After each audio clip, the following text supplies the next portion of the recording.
Welcome back to 100 Drawers. If this is your first video on the 100 Drawers Ecommerce Manager video series, I strongly advise you to watch the first video in this series from the link in the video description. You may also find a free download link for this Excel file in the video description below. In the previous video, we covered Sales and Order module, demonstrating order entry and also editing a sales record.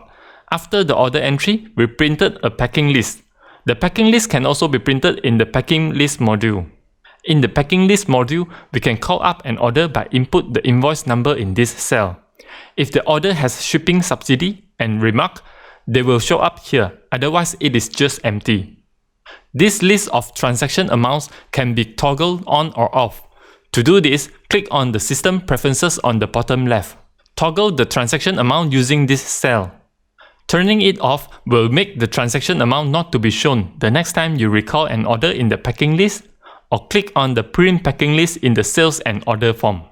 While we are here, let's see other settings. This is much self-explanatory. The printing size of the packing list. You can choose the default setting to print in A4 or A5. I reserve cells for future expandability. Next, we check out this footer customizer. Click on the edit cell for the footer layout will reveal the footer customizer for the packing list. You can manually customize your footer including formatting or use the pre-programmed module on top. To clear the entire footer, click on the Clear Footer button. But be warned, this action cannot be undone because there is no undo for actions using the VBA code. Alternatively, you may also select the entire footer, use the Clear All function from the ribbon on top. This you can undo. You may notice when you click on the range within the customizer, the row is highlighted, and the highest row is row 6, which means starting from row 6 will be copied to the actual packing list. Anything between row 6 to row 40 is the actual footer. To use the pre-programmed module on top, simply select the row you want to insert, then click on the module to add. A divider is just a grey line with a thick bottom border, in which you may type, you may bold, you may italic, and even merge cells. Next, we space out one row.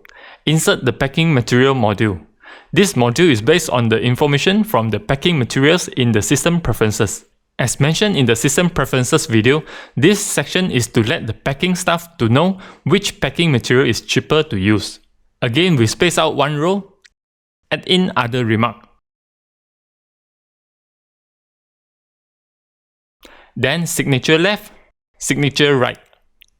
And then for my use case, I will use the left signature for packing by, including packing time.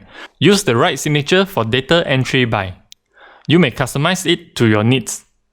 After customizing the footer, you may click Close, or click anywhere else in the System Preferences to close the footer customizer. If you have any questions or suggestions regarding the use of this application, drop them in the comment section below. And that covers all about the packing list. In the next video is the order status module, where we make sure the platforms are paying us correctly. Subscribe to my channel so you won't miss out. Head over to my Ko-fi page for free download or sign up for the membership to get an invitation to join our Facebook community. Thank you so much for watching till the end, and thank you for your comments, likes and shares. I'll see you guys in the next video.